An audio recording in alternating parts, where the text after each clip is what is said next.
तो नमस्कार दोस्तों, कैसे हैं आप सब लोग। तो अपना बल आगुण वाला टॉपिक आज से स्टार्ट होगा। जड़त्व आगुण अपन लोगों ने पढ़ लिया है, ठीक है। तो आज अपन पढ़ने वाले हैं बल आगुण। पहले थोड़ा सा समझते हैं, एक एक पॉइंट पे अच्छे से फोकस करना, ठीक है। न्यूमेरिकल, उसके बाद न्यूमेरिकल है, ठीक है। पहले जो थ्योरी है उसके एक एक पॉइंट पे फोकस करना, ठीक है। देखो, एक्चुअली में आप लोगों को इतना तो पता होगा कि बल क्या है। बल क्या होता है?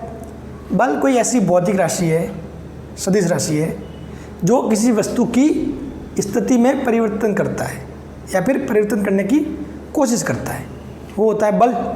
बल का मात्रा क्या होता है? न्यूटन, CGS में डाइन, ठीक है।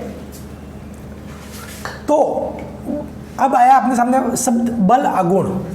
बल आगुण हिंदी में समझो तो ऐसा बल जो घुमाने वाला। आगुण मतलब ये होता है ना, घूर्णन करने वाला। टॉर्क, इंग्लिश में बोलेंगे टॉर्क। अब अच्छे से समझो, बल आगुण बल का वह गुण है जो किसी वस्तु की घूर्णन गति में परिवर्तन करता है या परिवर्तन करने की कोशिश करता है, ठीक है। बल आगुण क्या है? किसी वस्तु की घूर्णन गति में परिवर्तन करने की कोशिश करता है या परिवर्तन करता है। अगर उसकी वैल्यू बहुत ज़्यादा है, ठीक है, तो वो परिवर्तन करता भी है। अगर सफिशिएंट नहीं है वैल्यू, तो परिवर्तन करने की कोशिश करता है। तो वो होता है क्या? बल आगुण, यानी कि वो वस्तु को घुमाने की कोशिश कर रहा है। अब देखो, जैसे कि फॉर एग्जांपल ये मेरे हाथ में मार्कर है, मैंने यहाँ से इसको फिक्स कर दिया, तो इसको लूज छोड़ूंगा तो देखो ये ऐसे जा रहा है ना, ये देखो मैंने एक पॉइंट पे फिक्स रखा हुआ है, ये नीचे जा रहा है ऐसे। तो इसको घुमान, ये क्या घूम रहा है ना, यहाँ से सेम पॉइंट पे देखो ये घूम गया, मेरा छोड़ दिया, मतलब इसको घुमा कौन रहा है? ऐसे।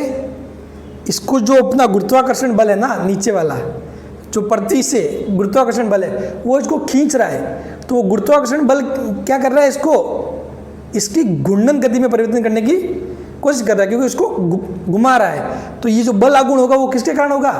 गुरुत्वाकर्षण बल का बल आगुण।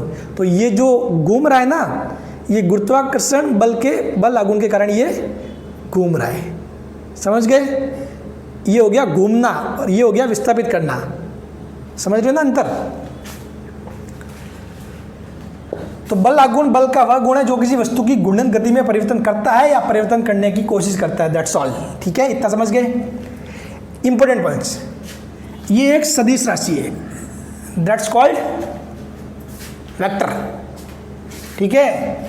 ये एक सदिश राशि है, इसका मात्रक न्यूटन इंटू मीटर होता है, यानी कि यूनिट क्या होता है? Newton into metre, newton into metre, ठीक है। वो न्यूटन इंटू मीटर क्यों होता है मैं आगे बताऊंगा। न्यूटन तो किसका होता है? बल का होता है। अगर बल आगुण की बात करें तो न्यूटन इंटू मीटर हो जाएगा, ठीक है। और अपन ने जड़त्व आगुण का क्या पढ़ा था? kg into metre square, mr², यानी कि अब देखो बल आगुण दो तरह का हो सकता है, यानी कि ये कोई स्पेशल ऐसे बल आगुण का टाइप नहीं है। अपन दो तरीके से बल आगुण को पढ़ेंगे, ठीक है। ऐसा नहीं कि बल आगुण को ऐसे दो भागों में बांट दिया गया, इसके दो टाइप है, ये कोई टाइप नहीं है। मतलब ये अपन इसको इस तरह से रीड करेंगे, ठीक है, कि भाई बल आगुण एक तो बिंदु के सापेक्ष पढ़ेंगे, एक बल आगुण पढ़ेंगे अक्ष के सापेक्ष। दो चीज़ें हो सकती है, कोई भी बल आगुण, किसी भी बल का बल आगुण किसी बिंदु के सापेक्ष हो सकता है या फिर किसी अक्ष के सापेक्ष। तो उसको अपन पढ़ने वाला है। ये कोई इस तरह का टाइप नहीं है, मतलब ये मैंने लिखा है ना, बल आगुण दो तरह का हो सकता है, मतलब अपन ऐसे दो तरह से पढ़ेंगे इनको कि दो मामलों में मतलब बल आगुण कार्य कर सकता है, एक तो बिंदु के सापेक्ष, एक अक्ष के सापेक्ष। ये कोई स्पेशल टाइप नहीं है इनकी, ठीक है। हाँ, तो पहले अपन पढ़ने वाले हैं बिंदु के सापेक्ष, ठीक है। अब चलिए पढ़ते हैं बिंदु के सापेक्ष बल आगुण। तो यहाँ पर देखो अपने क्या कंडीशन हो रही है। P कोई बिंदु है, ठीक है, जिसके सापेक्ष अपने को बल F का बल आगुण निकालना है। और बल आगुण जो बल F है वो कहाँ पर लग रहा है? Q बिंदु पर लग रहा है। जो Q बिंदु है वो इस P से कितनी दूरी पर है? आर दूरी पर, क्यू बिंदु पी से कितनी दूरी पे है, आर दूरी पे। ठीक है, देखो सिंपल सी बात है, ये जो पी और क्यू के बीच की दूरी आर है, ये आर एक्चुअली पूरा एक वेक्टर है, आर सदिश दूरी वाला आर सदिश। ठीक है, ठीक है, तो ये क्या है, आर सदिश है और ये एफ सदिश है, यानी कि बल घटक। बल ऐसे है, ये अपना जो विस्थापन मान लो, कुछ भी मान लो, ठीक है, ये ऐसा मतलब स्थिति सदिश वैसे भी मान सकते हो आप। ठीक है, ये आर है, तो आपको पता है ये मापांक क्या होता है भाई, वेक्टर आर का मापांक, इसका मतलब ये होता है ना, अपन ये पढ़ा है ना, अपन मापांक पढ़ते हैं ना, जैसे कि ए वेक्टर का मापांक, तो ए आ गया, यानी कि मापांक यानी कि उसकी वैल्यू। ठीक है, जैसे कि अगर मैं लिखूँ 3i, ये क्या सदिश हो गया, और इसका मापांक ले तो कितना आ गया 3। जैसे कि मैं लिखूँ 5k कैप, इसका मापांक कितना आ जाएगा 5। ठीक है, मतलब उसमें से वेक्टर का निशान हटा के उसकी वैल्यू, एक्चुअल वैल्यू। ठीक है, तो P और Q के बीच की दूरी कितनी होगी, R होगी।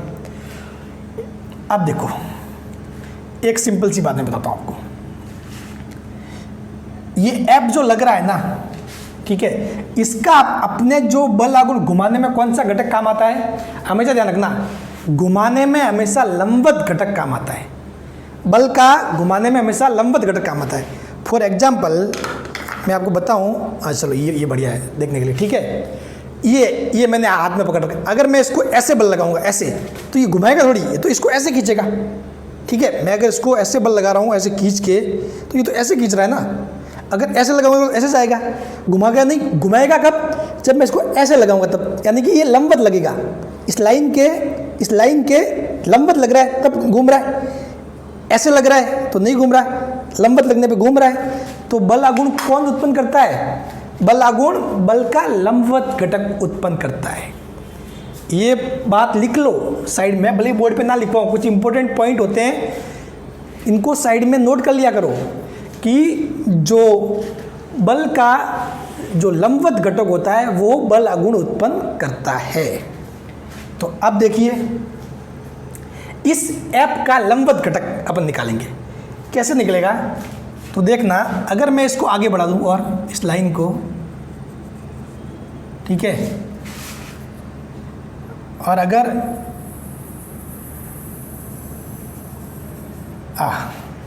ठीक है, ये पूरा अपने क्या आर वेक्टर है, ये पूरा क्या अपने, ये आर वेक्टर है और ये एफ वेक्टर है। ठीक है, यानी कि इसको भी आप पीछे की तरफ लेके जा सकते हो, बल वाले वेक्टर को। सदिश को अपन आगे बढ़ा सकते हैं ना, आपने पढ़ा है ना, जैसे कि कोई भी ए सदिश है, ये है, तो इसको आप ऐसे भी लिख सकते हो। ठीक है, शर्त ये कि उसकी दिशा में बदलाव नहीं होगा, लेकिन उसका मापांक बदल सकता है। ठीक है, तो अब देखिए, अगर मैं इस कोण को थीटा मान लूं, इस कोण को थीटा मान लूं, ठीक है, और अगर बल F का जो मापांक है वो कितना है, F है, इसकी वैल्यू कितनी है, F है, तो आपने एक चीज़ तो पढ़ी होगी कि अगर ये 90 डिग्री है तो इस बल को अगर दो घटक में बांट दो तो पास वाला क्या होता है, कॉस में, जो थीटा वाला F कॉस थीटा, और यानी थीटा से दूर वाला पार्ट अक्ष के लिए क्या हो जाएगा, F sine theta, F sine theta. ठीक है, अब देखो इस P के सापेक्ष, यदि जैसे कि अगर ये मान लो, इसको एक लकड़ी का टुकड़े मान लो, या फिर ये कोई छड़ मान लो, कुछ भी मान लो, ये F cos थीटा तो क्या करेगा, इसको खींचेगा, भाई घूर्णन थोड़ी ना उत्पन्न कर रहा है, ये तो इसको खींच रहा है। घूर्णन कौन करेगा, ये वाला घटक इसको घुमाने की कोशिश करेगा, किसके सापेक्ष, P बिंदु के सापेक्ष, किसके सापेक्ष, P बिंदु के सापेक्ष। एक बार समझ लो माइंड में फिर से, किसके सापेक्ष घुमा रहा है, ये F साइन थीटा, P बिंदु के सापेक्ष। देख लो, अगर ये F साइन थीटा लग रहा है तो कैसे घूमेगा, ऐसे घूमेगा, बल लगेगा, तो मैंने माना ये F साइन थीटा है तो ऐसे घुमाएगा, F cos थीटा तो क्या करेगा, इसको ऐसे लेके जाएगा, तो वो घुमाएगा नहीं। तो अपने को बात किसी की नहीं, सिर्फ बल आघूर्ण की। तो घुमा कौन रहा है, F sine theta, F sign theta. तो देखो अब क्या होगा, बल एफ का बिंदु पी के सापेक्ष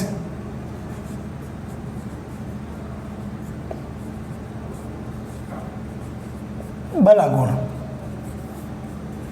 बल एफ का बिंदु पी के सापेक्ष बल आघूर्ण। ठीक है, तो बल आघूर्ण को अपन किससे लिखते हैं? एक सिंबल आता है ऐसे, ऐसे मतलब, ठीक है, छाते की तरफ होता है ना इसे, ठीक है, ये सिंबल, इसको क्या बोलते हैं? टाउ, टाउ नहीं, टाउ बोलते हैं। ठीक है, तो अब ये क्या हो जाएगा? ये होगा ये दूरी इंटू बल, तो दूरी क्या है? आर, इंटू बल क्या है? F sine theta, F sine theta. अब आपने एक चीज देखी होगी, आपने पढ़ा भी होगा कि यदि मैं ए क्रॉस बी लिखता हूं तो आपने पढ़ा है ऐसे ए बी साइन थीटा, ये चीज पढ़ी है आपने। ठीक है, सदिशों का क्या होता है? एक डॉट गुणा होता है और एक होता है क्रॉस गुणा, तो ये क्या है? क्रॉस गुणा है, तो ए क्रॉस बी मतलब ए बी साइन थीटा, तो यानी कि अगर मैं इसको, ये अपने पास क्या है? आर एफ साइन थीटा हुआ, तो आर एफ साइन थीटा को मैं क्या लिख सकता हूँ? आर क्रॉस एफ, क्या लिख सकता हूँ? R cross F.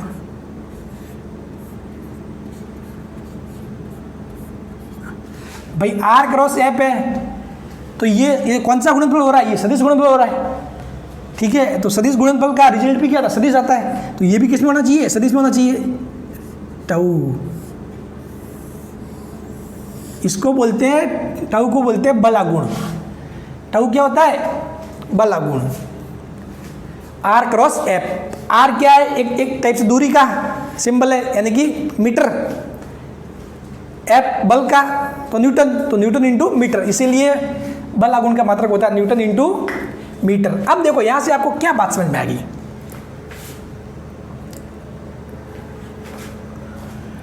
तो मैं बोलूंगा कि यदि P के सापेक्ष बल आघूर्ण निकालना, तो आप क्या करोगे? एक लाइन है जो P से गुजरे और जहां पे बल लग रहा है उसका लंबवत घटक ले लो, तो लंबवत घटक क्या आ रहा है? F sine theta into R, तो R into F sine theta, R into F sine theta. तो यानी कि P के सापेक्ष बोला है, मतलब P से जो लाइन जा रही है उसकी दूरी, मतलब बल की P से दूरी, बल की इस बिंदु P से दूरी इंटू बल का लंबवत घटक। तो यानी कि अगर सिंपल लैंग्वेज में लिखो तो आप क्या लिख सकते हो? बल आघूर्ण को अगर आप सिंपल लैंग्वेज में एक फॉर्मूला के रूप में बताओ तो बल आघूर्ण क्या होगा?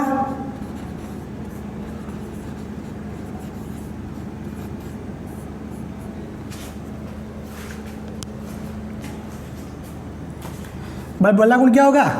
देखो,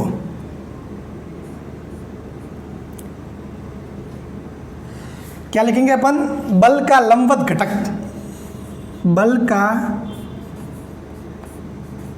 लंबवत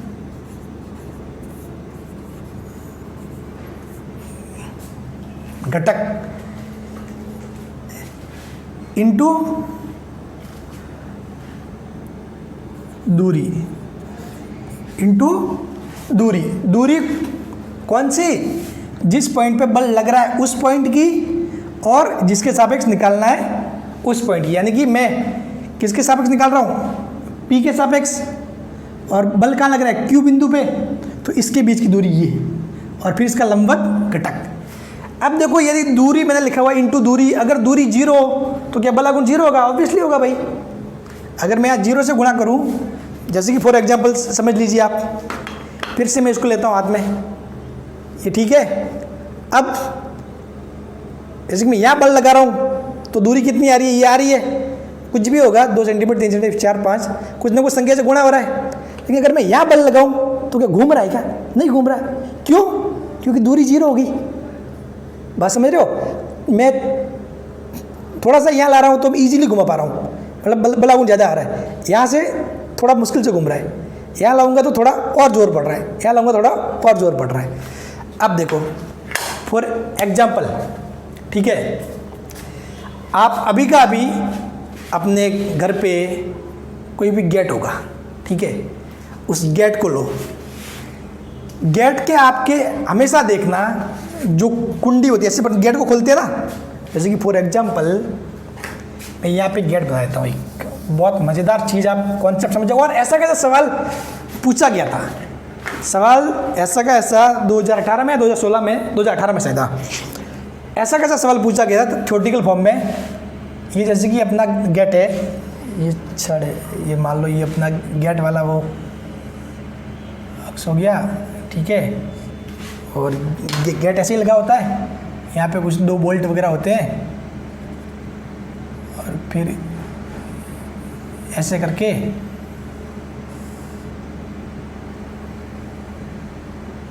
ऐसे। तो आपने कभी देखा कि मतलब गेट के जो पकड़ने का हैंडल, अपन जहाँ से अपने एक पकड़ने का ऐसा आता है ना हैंडल वगैरह, ठीक है, वो मैक्सिमम मतलब यही लगा होता है, ठीक है, मतलब थोड़ा सा बिल्कुल किनारे पे भी हो सकता है, कोई थोड़ा इस साइड लगाए, लेकिन किसी भी गेट के आपने यहाँ देखा है क्या कभी, यहाँ पे या फिर यहाँ पे या फिर यहाँ पे देखा है क्या? नहीं देखोगे। क्यों? क्योंकि आप जितना दूर से उसको खींचोगे या बंद दोगे, गेट इजीली बंद होगा, खुलेगा, लेकिन जितना पास जाओगे उतना आपको मुश्किल होगा।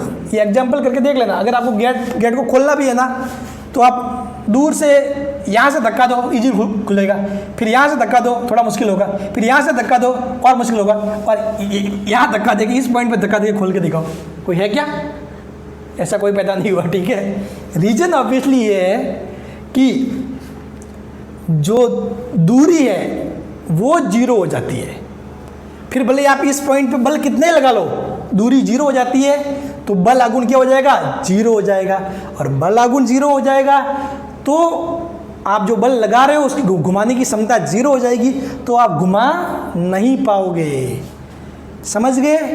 इसीलिए क्योंकि अपना लगाया गया बल आगुण अधिकतम प्राप्त हो, इसीलिए अपन ये कुंडी, ये जो हैंडल है वो दरवाजे के किनारे पे लगाते हैं। और ऐसे का ऐसे सवाल पूछा गया था। 4 ऑप्शन दे दिए थे कि अपन दरवाजे की कुंडी किनारों पे क्यों लगाते हैं। एक ऑप्शन था कि अधिकतम बल आगुण प्राप्त करने के लिए, दूसरा ऑप्शन था कि मिस्त्री, मतलब कुछ 3 ऑप्शन अलग अलग थे, ठीक है, मुझे याद नहीं है ऑप्शन। अभी अपन जब चैप्टर के अंत में सवाल करेंगे तब चीज़ों को समझ जाएंगे। तो ठीक है, बल आगुण को समझ गए। एक सवाल तो अपने यहीं पे क्लियर हो गया। अब करेंगे न्यूमेरिकल ही न्यूमेरिकल। चलिए स्टार्ट करते हैं। तो बोर्ड पे न्यूमेरिकल देख पा रहे हो आप, ठीक है, कि m द्रव्यमान की गेंद है। ये क्या है? कोई ये m द्रव्यमान की गेंद को बिंदु P से मुक्त किया जाता है। मुक्त यानी कि ऐसे छोड़ना, यानी कि उसको मैं कोई वेग, शुरुआती वेग नहीं दे रहा। आरंभिक वेग क्या? शून्य होगा। छोड़ना मतलब क्या होता है? मुक्त करना मतलब आरंभिक वेग क्या होगा? शून्य। समझ रहे हो बात? अगर मैं इसको वेग देके छोड़ता हूँ तो कुछ ना कुछ आरंभिक वेग हो जाएगा। छोड़ता हूँ मतलब शून्य वेग है, आरंभिक वेग। तो m द्रव्यमान की गेंद को बिंदु P से मुक्त किया जाता है, तो मूल बिंदु के सापेक्ष, मूल बिंदु कौन सा हुआ? ये हुआ कि सापेक्ष गुरुत्वीय बल का बल आगुण ज्ञात करो। गुरुत्वीय बल यानी कि गुरुत्वाकर्षण बल। अब जैसे कि मान लिया इसके निर्देशांक क्या है? x, y, ठीक है, इसका निर्देशांक क्या है? x, y। तो अपने को क्या करना? मूल बिंदु के सापेक्ष, अब इसके ऊपर गुरुत्वीय बल क्या लगेगा? गुरुत्वाकर्षण बल क्या लगेगा? mg लगेगा। तो इसका क्या निकालना है? मूल बिंदु के सापेक्ष अपने को क्या निकालना है? बल आगुण। तो अब आप क्या करोगे? एक लाइन खींचोगे और इसका बल का लंबवत घटक निकालोगे। चलो ठीक है, मान लिया एक लाइन खींच लिया अपन ने, बल का लंबवत घटक ये हो गया। लेकिन मान लिया कुछ भी थीटा, लेकिन अपने पास थीटा की वैल्यू भी तो नहीं है। थीटा की वैल्यू भी तो नहीं है अपने पास। ऐसे ही मानने से काम थोड़ी चलेगा, ऐसे ही मानने से काम नहीं चलने वाला, ठीक है। अब आपको एक तरीका बताता हूँ जो अपन ने पहले भी पढ़ा, इसको ध्यान से देखना। आप चाहो तो पहले जो अपन ने पढ़ा उसमें लिख भी सकते हो, उसी में नोटिफाई कर सकते हो, ठीक है। मुझे वहाँ पे भी आपको बताना चाहिए था, लेकिन चलो अभी ये सवाल आया तो अभी बताता हूँ, ठीक है। अब देखो अपन ने क्या पढ़ा था पहले कि ये P, ये बिंदु Q, इस पे बल F लग रहा था। अपन ने क्या किया था फिर, ये कोण थीटा माना था, तो ये F cos थीटा हो रहा था, और ये वाला F sin थीटा, ठीक है। अगर मैं इसको पीछे लेके जाऊं और अगर मैं यहाँ पे एक लाइन खींच दूं, ये देखो, अब अपने क्या आ रहा था, tau R cross F sin theta, R cross F sin theta. मतलब इसका मतलब क्या था कि दूरी R इंटू बल का लंबवत घटक, बल का लंबवत, इस दूरी के बल का लंबवत घटक। लेकिन इसको मैं एक अलग ढंग से भी लिख सकता हूँ, कैसे, टाउ को मैं अगर ऐसे लिखूँ कि R sin theta into F, तो किसी को कोई दिक्कत है क्या, नहीं दिक्कत ना। और यहाँ पे R sin थीटा क्या होगा, तो देखो ये थीटा है, तो ये भी क्या हो जाएगा, थीटा। कौन से कौन होते हैं, शीर्षाभिमुख, पढ़ा हुआ है ना, या भूल गए 9th वाला, ठीक है। और ये पूरा 90, तो ये कितना हो जाएगा 90 माइनस थीटा। तो यदि ये R है तो पास वाला क्या होगा, R cos 90 माइनस थीटा, यानी कि R sin थीटा। ये दूरी कितनी हो जाएगी, R sin थीटा। तो इसका मतलब क्या हुआ, इसका मतलब ये भी बोल सकते हो कि बल इंटू दूरी का लंबवत घटक। बात समझ रहे हो ना, दोनों तरीके से बोल सकते हो आप, दूरी इंटू बल का लंबवत घटक या फिर बल इंटू दूरी का लंबवत घटक। कुल मिला के आपको क्या करना है, दोनों चीज़ों को लंबवत बनाना है, दूरी और बल को। जिसका घटक निकालना इजी हो उसका घटक निकाल दो। अब जैसे कि अपने पास यहाँ बल का घटक निकालना इजी था तो अपने जल्दी से निकाल दिया, नहीं तो आप इसको ऐसे भी निकाल सकते हो, दूरी, ये क्या होगा, दूरी का इस बल के सापेक्ष लंबवत घटक। यानी कि इस केस में भी देख लो, F और R क्या है, R sin थीटा लंबवत है, F और R sin थीटा लंबवत है। यहाँ पे क्या लंबवत था, R और F sin थीटा लंबवत था, ठीक है, R और F sin थीटा लंबवत, यहाँ पे R sin थीटा और F लंबवत। तो बात समझ रहे हो, तो आप दोनों तरीके से बोल सकते हो, दूरी इंटू उस दूरी के सापेक्ष बल का लंबवत घटक, या फिर बल इंटू उसके सापेक्ष दूरी का लंबवत घटक, ठीक है। तो अब शायद आपके लिए ये क्वेश्चन बहुत इजी हो जाएगा। अब आपको थीटा मानने का काम नहीं पड़ेगा। कैसे, तो अब देखो,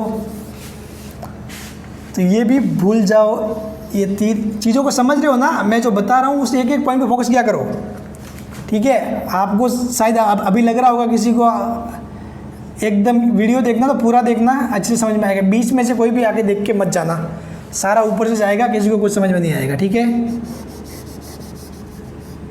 और अगर एक बार मेरे पढ़ाने की स्टाइल समझ गए ना कि मैं किस हिसाब से पढ़ाता हूँ, पहले समझाता हूँ फिर न्यूमेरिकल करवाता हूँ ना, लाइफ बन जाएगी, सही बता रहा हूँ। फिजिक्स समझ जाओगे अच्छे से और फिजिक्स में आपको मज़ा आने लगेगा। तो अब देखो कि यहाँ पर अपने को दूरी इंटू बल का लंबवत घटक निकालना थोड़ा मुश्किल काम है, यानी कि थीटा अपने पास नहीं है तो अपन बल का लंबवत घटक क्यों निकालें। तो अपने पास दूसरा रास्ता ये भी है ना कि जो बल लग रहा है वो ये लग रहा है, ऐसे लगेगा नीचे, ठीक है, ऐसे लगेगा। और दूरी कौन सी हो गई अपनी, अब इसी दूरी का ये अपने को लंबवत घटक निकालना है, ये हो गया। अपने को क्या करना है, दूरी और बल दोनों को मिला के क्या करना है, लंबवत करना है। क्या हो गया, ये आ गया, ठीक है। और ये बल, भाई ये दूरी और ये बल, ये लंबवत है यहाँ पर, तो ये दूरी कितनी हो जाएगी, x, भाई x निर्देशांक होगा ना। अगर ये क्या होता है, y होता है, अगर कोई बिंदु P x, y पे है तो ये y होगा, ये क्या होगा, x होगा, तो ये क्या हो जाएगा, x दूरी। और यहाँ पर बल कितना लग रहा है, mg, बल कितना लग रहा है, mg, तो क्या हो जाएगा, टाउ, यानी कि बल इंटू दूरी का लंबवत घटक। मतलब दूरी को अपन ने क्या किया है, बल के लंबवत बना दिया। अब दोनों में से एक काम करना है, या तो बल को दूरी के लंबवत बनाओ या फिर दूरी को बल के लंबवत बनाओ। तो अपन ने यहाँ पर क्या किया है, बल में कुछ बदलाव नहीं किया, बल तो ऐसे कैसे लग रहा है, लेकिन अपन ने इस दूरी को इस बल के लंबवत कर दिया। ठीक है, तो बिंदु होगा वो अब इसके सापेक्ष mg क्या करेगा, घूर्णन यानी कि बल आघूर्ण उत्पन्न करेगा। बात समझ रहे हो? ठीक है, अगर जैसे कि यहाँ पे अगर मैं इस लाइन को ऐसे दूं तो भी बात वो की वो रहती है, वैल्यू वही चीज है। ठीक है, अब देखिए टाउ क्या आ जाएगा, इसका और इसका गुणा, तो क्या जाएगा mgx,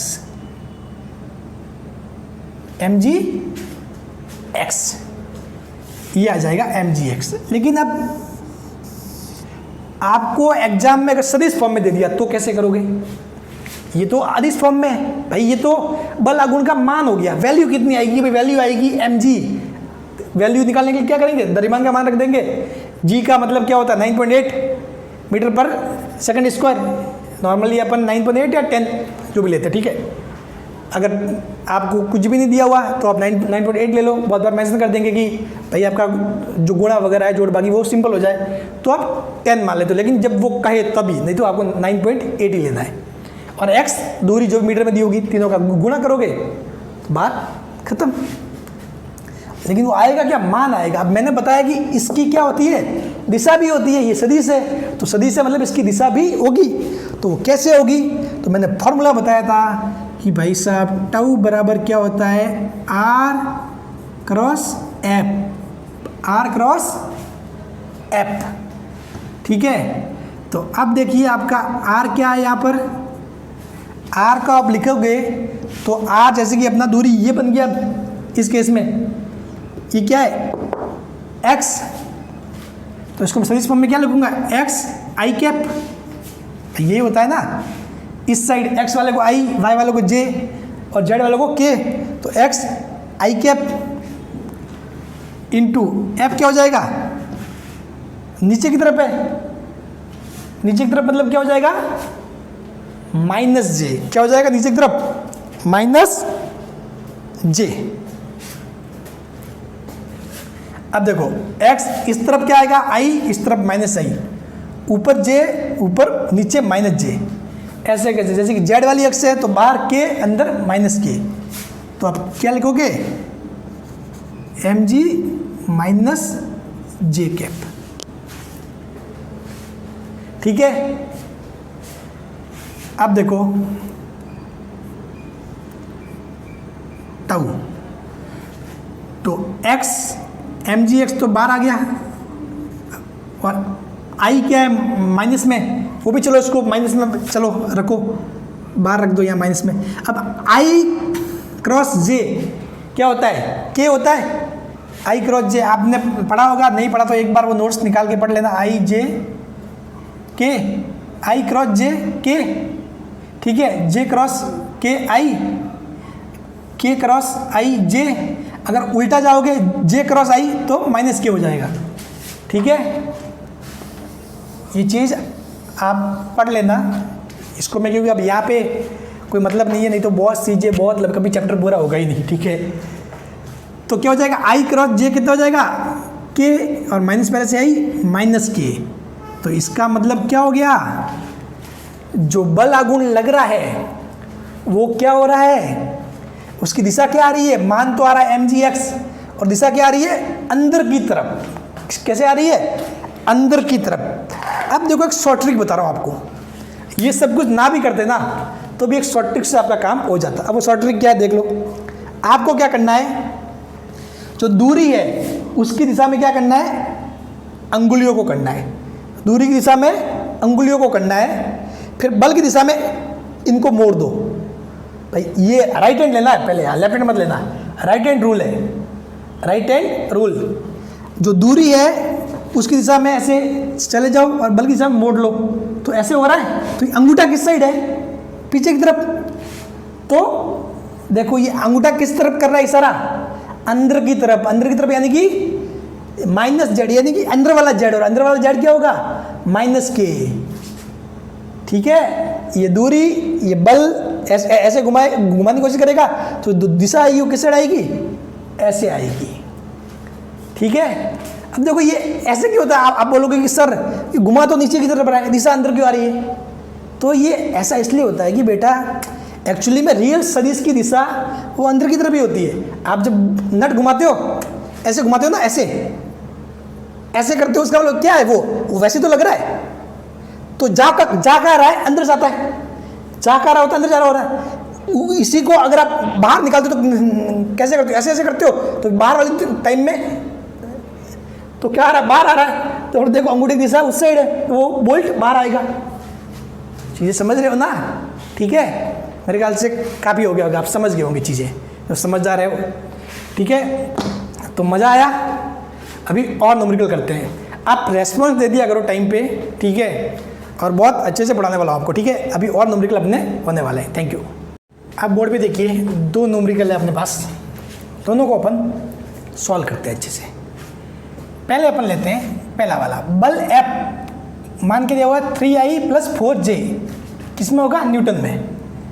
मैंने इकाई लिखी नहीं है, नॉर्मली न्यूटन का बल आघूर्ण बल A व B के सापेक्ष ज्ञात करो। यानी कि बल F का बल आघूर्ण आपको बिंदु A और B दिए हुए, यानी कि A और B क्या है, A कोई यहाँ पर बिंदु है, वो मैं मेंशन करना भूल गया,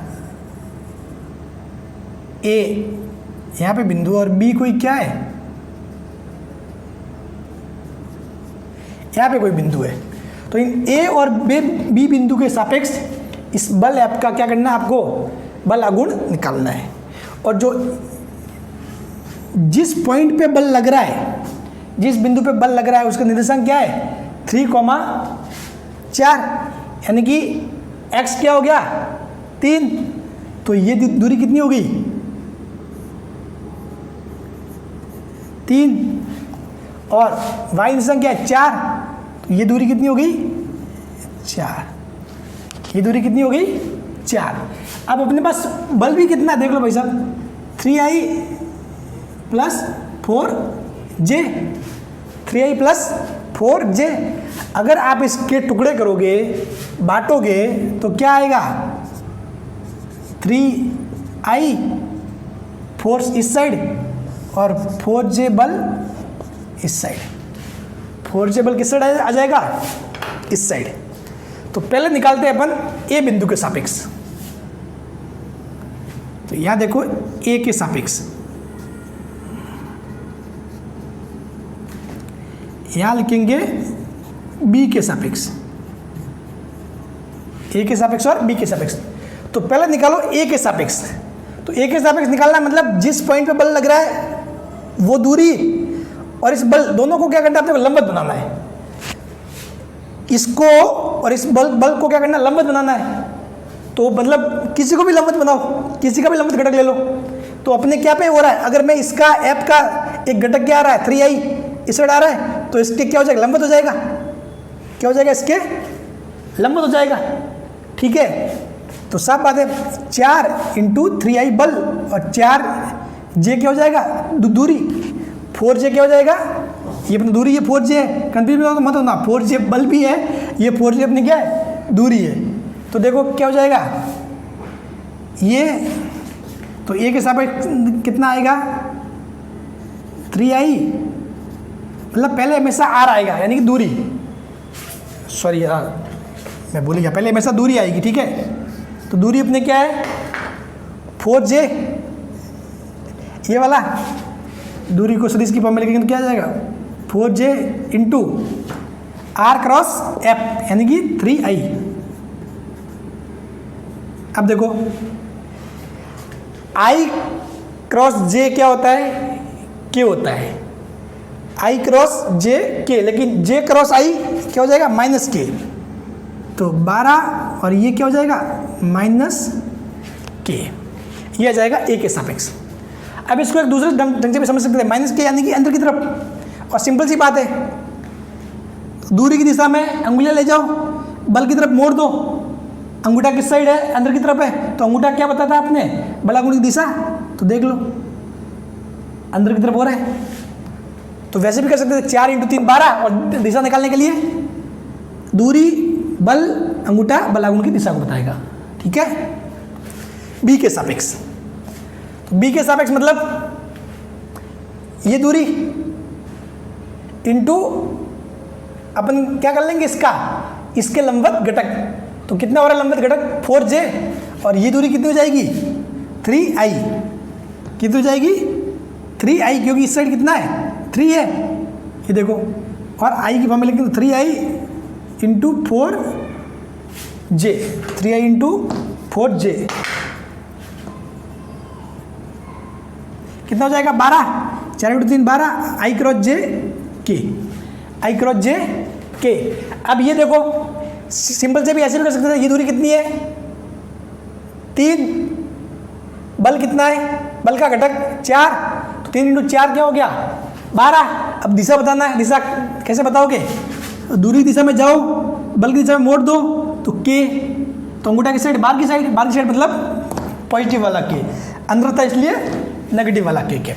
इनको k कैप बोलते हैं, ठीक है। आप k मतलब मेरे उसको गलत मत समझ लेना, इसको जैसे कि i cap, j cap, k cap, ऐसे कैप लगा के बोलते हैं, लेकिन अपने जल्दी जल्दी में अपन i j k ही बोलते हैं, ठीक है। लेकिन एक्चुअल में रियल में इनका उच्चारण i cap, j cap, k cap होता है।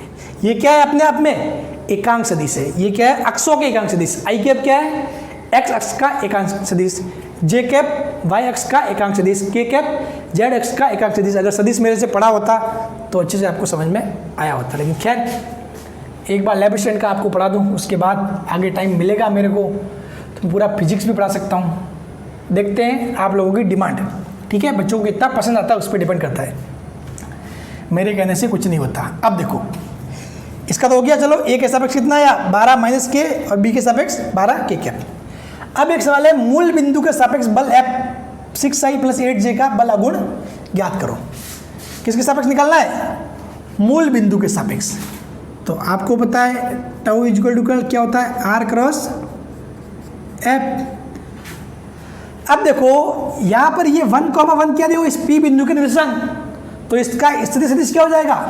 अगर ये मैं इसकी स्थिति मान लूँ तो इस p का मूल बिंदु से स्थिति सदिश, यानी कि ये जो दूरी है OP कितनी हो जाएगी, OP वेक्टर क्या होगा 1i cap plus 1j cap, यानी कि जो अपना r वेक्टर है OP वेक्टर वो क्या हो जाएगा 1i cap plus 1j cap.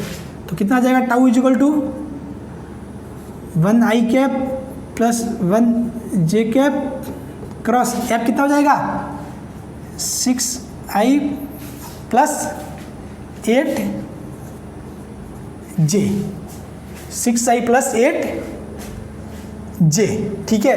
क्योंकि अब मैं मूल बिंदु के सापेक्ष पूछ रहा हूँ, ठीक है ना।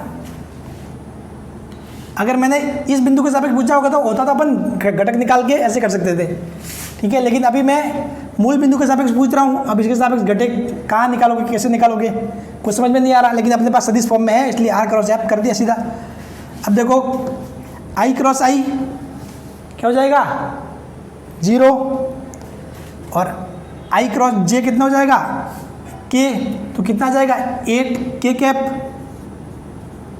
अब ये j है तो 1 × 6 पहले तो क्या होगा 6 हो जाएगा, और j क्रॉस i यानी कि माइनस k, सॉरी ये मैंने गलत लिख दिया, ये k कैप में ना। देखो पहले इस 1i का इस 6i के साथ करोगे तो i क्रॉस i क्या होता है 0 होता है। अब 1i का 8j के साथ, तो 1 × 8 8, और i क्रॉस j k, ऐसे होता है ना। बहुत बार मुंह से मैंने k ही बोला था लेकिन लिख के लिया i लिख लिया, ऐसे हो जाता है, ठीक है। ऐसी गलती एग्जाम में भी हो जाती है ऑब्वियसली, तो प्लीज़ ध्यान रखिए, फोकस, कंसंट्रेट।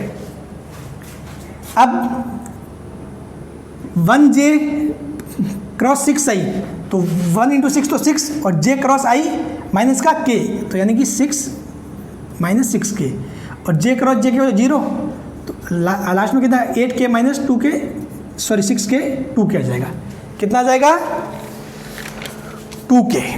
तो ये देखो अब एक आखिरी न्यूमेरिकल और करते हैं बिंदु के सापेक्ष, उसके बाद पढ़ेंगे अपन अक्ष के सापेक्ष।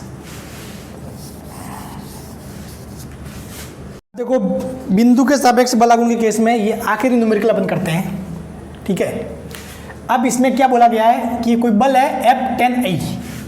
10I मतलब, अब देखो तीर से दिशा डिसाइड मत करो कि मैंने तीर मतलब ऐसे दे दिया तो उससे, जो यहाँ क्या लिखा हुआ 10I मतलब इस साइड होगा।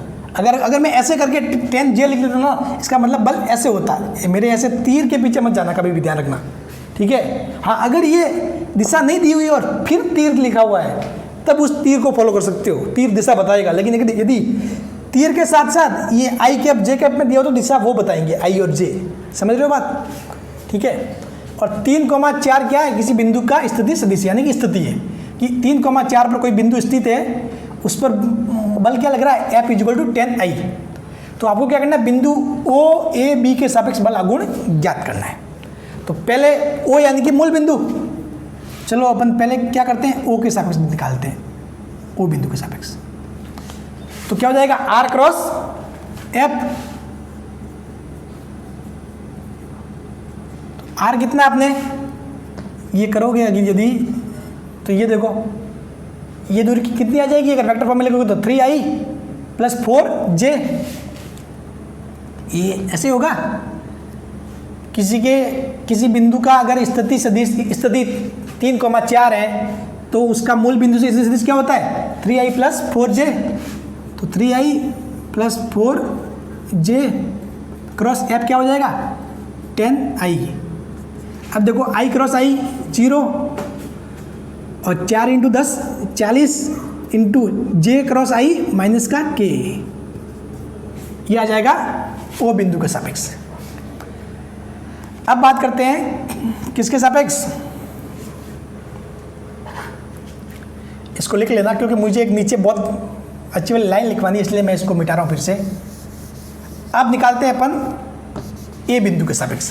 किसके सापेक्ष, A बिंदु के सापेक्ष। सॉरी, तीर कहाँ से आ गया, A पे, टाउ A, ठीक है। तो कितना हो जाएगा, R क्रॉस F। अब देखो A के केस में क्या हो जाएगा, ये दूरी कितनी हो जाएगी, इसका स्थिति सदिश आप लिखोगे कैसे लिखोगे, इसका किस फॉर्म में, ये J की फॉर्म में, यानी दूरी कितनी हो जाएगी, 4J इंटू F क्या हो जाएगा, 10I। तो 4 × 10 40 और क्या हो जाएगा, J क्रॉस I माइनस का K। J क्रॉस I क्या हो जाएगा, माइनस का K। समझ गए। अब निकालते हैं B बिंदु के सापेक्ष। यहाँ पे एक अपने मेन पॉइंट आएगा जो मैं जाते जाते लिखवाना चाहूँगा आपको, टाउ B, फॉर्मूला वही R क्रॉस F। अब देखो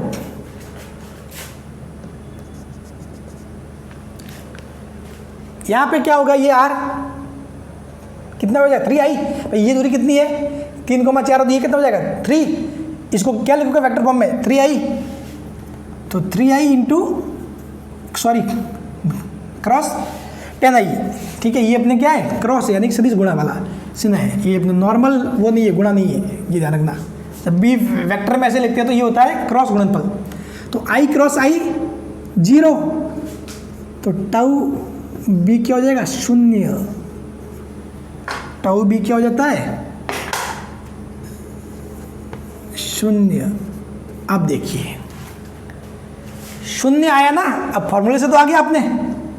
अब इसके पीछे एक सेंटेंस है बहुत बड़ा, वो 0 क्यों आता है। तो देखो बात यह कि यदि बल की क्रिया रेखा, यानी कि ऐसे भी लिख सकते हो कि बल की क्रिया रेखा यदि किसी बिंदु से गुजरती है तो उस बिंदु के सापेक्ष बल का बल आघूर्ण 0 होता है।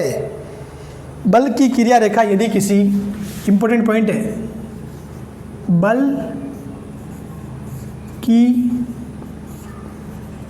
क्रिया रेखा यदि किसी बिंदु से गुजरती है तो उस बिंदु के सापेक्ष, उस बिंदु के सापेक्ष